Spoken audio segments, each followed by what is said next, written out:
Big Ben hammers George Pickens on his podcast.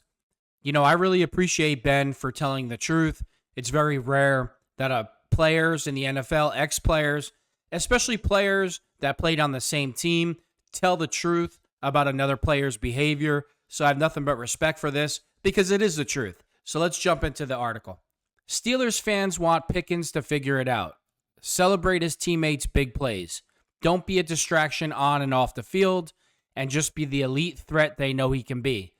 Ben Roethlisberger on his podcast, Footballing with Ben Roethlisberger, talked about how the culture of the league has become more about I and less about we. He points out how people do not hear many players complaining about lack of catches or opportunities in the Kansas City Chiefs organization, especially from Travis Kelce. Kelce could see close to 0 catches in a game, but he'd be one of the first players to go celebrate with his teammates if they were to catch a touchdown, not to go pout on the sidelines that he didn't get the ball. I'm not a fan of Travis Kelce at all, but it's true. I think of Travis Kelce, who's going to go down as one of the greatest tight ends to play. There'll be games where he's got one catch for like 2 yards and someone else's catch is a touchdown and he might have been wide open. He's not running off the field. He's going to go over and celebrate with his guy, said Roethlisberger. Where you're going to get a lot of guys that are going to be mad and they're going to go off the field. That's the selfless mentality of a guy that is a great football player that probably has the right to get mad or pouty about something like that. He doesn't. 2 years ago when George Pickens, there was an interception thrown, he just walked off the field instead of trying to tackle the guy. I thought he should have been cut right there on the spot. I'm tired of hearing about George. He's not a kid. He's been a Pittsburgh Steeler for 3 years. He's never going to get it. His attitude will never change. I always say he's got a $100 million contract hanging over his head, and he still can't act right. Whether he's getting paid $20 million, $30 million a year, who cares? It's a ton of money. And not to mention all the other stuff that he's done multiple times. I'm sick of it. He's in a contract year and still can't behave himself. A lot of guys, even if they're the worst teammate in the world, if there's money involved and there's a contract hanging over their head, they'll fall in line for a short period of time to at least get their money. His selfish antics are never going to change. This is just who George Pickens is. It doesn't matter the situation, where he plays, who the quarterback is. This is who George Pickens is, and it's never going to change. All the money that the Steelers are going to pay him, if they pay him, that money can just be used to go towards T. Higgins' contract or another stud receiver. It's time to say goodbye to George Pickens. I've said it over and over. I had it. I love hearing Big Ben tell the truth. On one of Ben Roethlisberger's most recent episodes, he touched on how Pittsburgh can get back to the Steeler way, and his answer was quite simple but telling. The Steeler way that many have known has passed its prime. You have to evolve, Roethlisberger said. You have to evolve as a team. You can't just assume that everybody wants to come play for the Steelers anymore like they used to.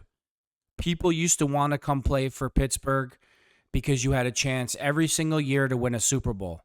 I used to joke that we'd be up, 3 or 4 points before the game even started?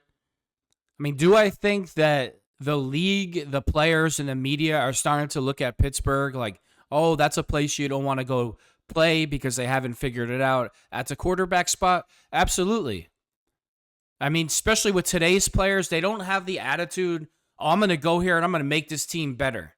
Especially, I don't want to bring up the Browns because I cover the Steelers, but it's somebody like Shedeur Sanders who's going to cry and complain that the Cleveland Browns draft him. And, Eli Manning did this and John Elway did it. Only difference is those guys will won Super Bowls, and Shedeur Sanders is just an average to below average quarterback, but that's a whole different video.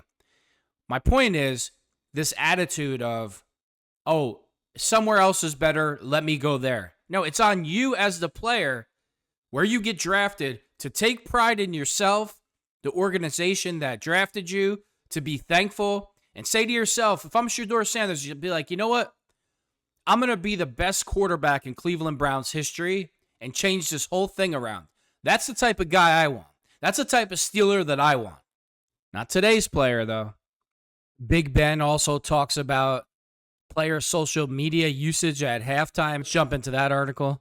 Ben Roethlisberger talked at length during his football and podcast about a growing trend toward the end of his career that I'm sure is whatever this word is. I mean, whoever wrote this article, you know you have football fans, right? I don't even know what this word, ubiquitous. Okay, great. You're the smart, you're Einstein.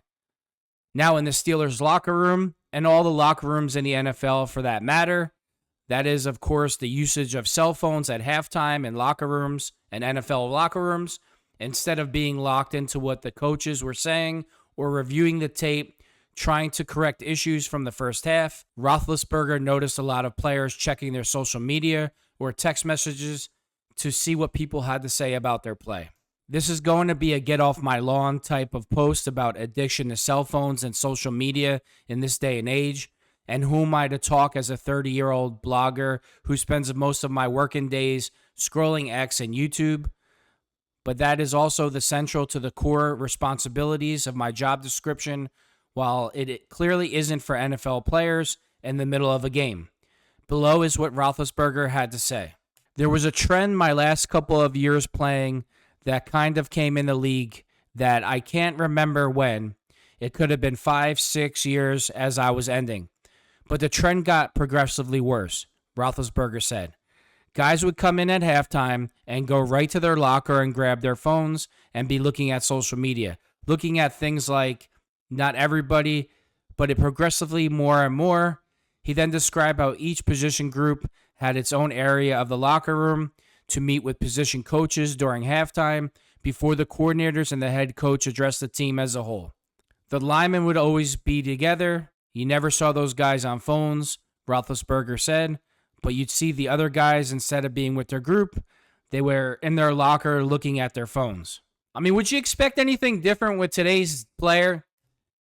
You notice how the offensive lineman didn't have time for that. You know, the most physically demanding position on the field. You know, let me guess, Antonio Brown. I already know the players without even hearing their names who are on their phone. Without question. I mean, obviously he didn't play with George Pickens, but I guarantee George Pickens is on his phone at halftime. If I had to bet my life for $1 million, I'd bet that he is and will always be. Could you imagine Bill Cowher and Greg Lloyd if they're down by 3 or 10 at halftime and guys are on their phones? Oh, I wish all you cream puffs. I would love for the Steelers to hire Greg Lloyd, even in his older age, to come back and police the locker room at halftime. Pay him $1 million a year to just berate guys and fight them when they're on their phone. Big Ben also talks about how all the money being spent on defense is a detriment to the team. I'm never going to be one of these guys that agrees with that, ever. We just saw what the Philadelphia Eagles absolutely destroyed Patrick Mahomes. He couldn't even get a snap. He was under pressure the whole game. Look, Ben is Ben. He's a professional athlete. He was the quarterback of the Steelers. He's entitled to his opinion, just like I'm entitled to mine. I love seeing the Steelers spend money on defense. Let's jump into the article. Sometimes when you get so much money, how it's distributed and how it's paid over years and salary cap, things like that matter. He said when talking about the Eagles paid quarterback Jalen Hurts, on the Steelers, he said, their defense. I know we have the highest paid D lineman, the highest paid linebacker, the highest paid safety in the league. And I'm not saying that those guys aren't deserving, but that ends up taking a toll on your team when you can't pay the other guys that much money. Well, I'll say one thing. Patrick Queen isn't worth the money. I don't care about the tackles. We all saw in the playoff game what he did. He wanted no piece of tackling Derrick Henry. I'm over Patrick Queen. I'm just over it. I'm not a fan of his whatsoever. There's a reason why the Baltimore Ravens didn't even make him a contract offer and let him walk straight out of the building. The last thing I'm going to jump into, it's finally been made public, why Mike Tomlin and his offense don't like to throw the ball to the middle of the field. Mike Tomlin's been very transparent with that. When you throw the ball across the middle, a lot of bad things can happen. He said that before.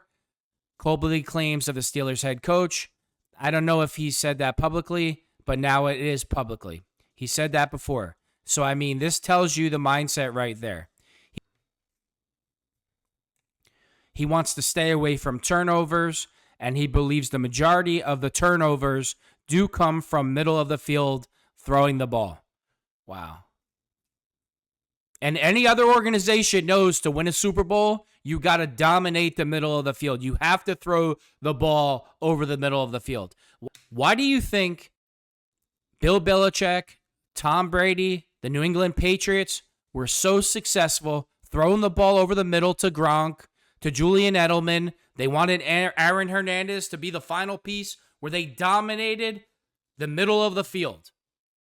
And the Steelers, I don't know, Mike Tomlin thinks, you know what?